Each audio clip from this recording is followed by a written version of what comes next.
What's going on, everyone? Dr. Clinton Lee here, physical therapist and athlete for Juggernaut Training Systems. Today I'm going to be talking about an injury that I treat very commonly in my powerlifting athletes, and that's biceps tendonitis.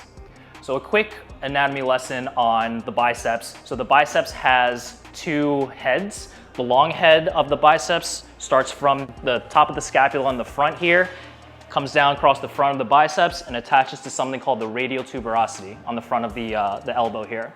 There's also a short head, which starts at something called the coracoid process of your scapula, also courses down the front of your arm and also attaches to the radial tuberosity. So I see a lot of biceps tendonitis in people who experience overuse injury from bench pressing. So they're either doing too much too soon, or they're just not super prepared for the loads that they're placing onto their shoulders.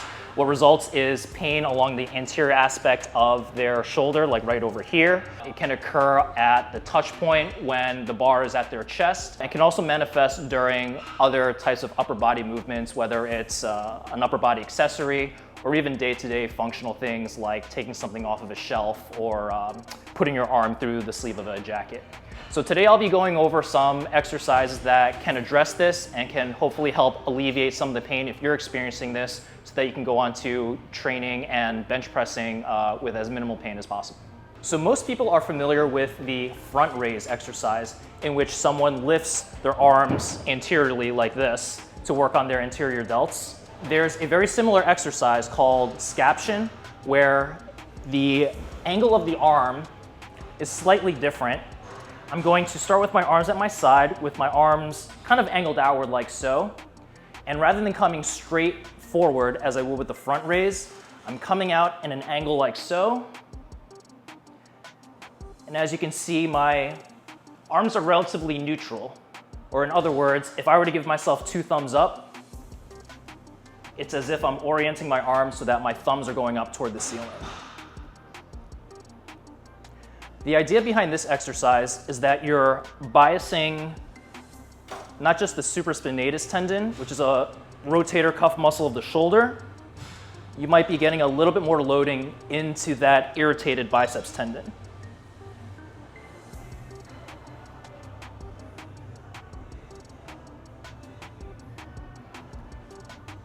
You only want to go to about shoulder height or so, just to focus the loading on that biceps tendon. On the long head of the biceps tendon, that is. So this next exercise isn't necessarily specific to the biceps tendons, but it does work on the shoulder and on the rotator cuff musculature in a way that should help alleviate some of the symptoms associated with biceps tendonitis. If you've ever done a face pull on a cable machine, this is basically the same exercise, but with free weights. So I'll demonstrate that right now. You want to grab a dumbbell in each hand, and you want to get into a bent over position as you would do a bent over row. I'm going to start like so. I'm going to lift my arms up and externally rotate my shoulders at the peak of that motion. The trickiest part about this exercise, in my opinion, is trying to get that extra little bit of external rotation in the shoulders like so. A lot of people will kind of drop their arms down in this position, but you want to try your best to really get those dumbbells up high. And that will really help target the external rotators of the shoulder, and as I mentioned before, the rotator cuff muscle tendons. So this next exercise is another example of something that may not specifically target the biceps tendon, but it does have pain mitigation effects, and it does challenge the shoulder in ways that can help alleviate the symptoms that you're experiencing with biceps tendonitis. So I'm gonna be in a half kneeling position. As you can see, I have a kettlebell here. If you don't have a kettlebell, you can use a dumbbell as well. I just happen to like kettlebells because of the way that you can hold it into a front rack position like this. Okay? So I'm in a half kneeling position. I'm putting my left hand out here as kind of like a counterbalance, and I'm going to slowly press the weight up overhead, locking out as much as I can, and then slowly coming back down into my front rack position.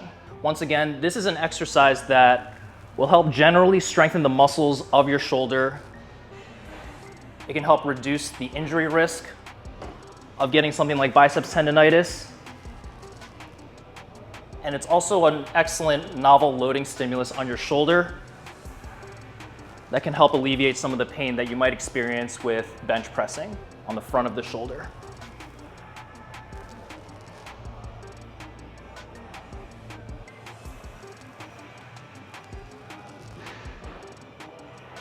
As you can see, the half kneeling one-arm kettlebell press is something that takes your shoulder through a range of motion that you don't typically see in powerlifting, and with good reason. It's not specific to the bench press or any other of the three main lifts, but it does add some diversity that, again, should add some sort of helpful loading stimulus to the shoulder that can help protect against certain types of pain, or at least reduce the risk of getting certain injuries.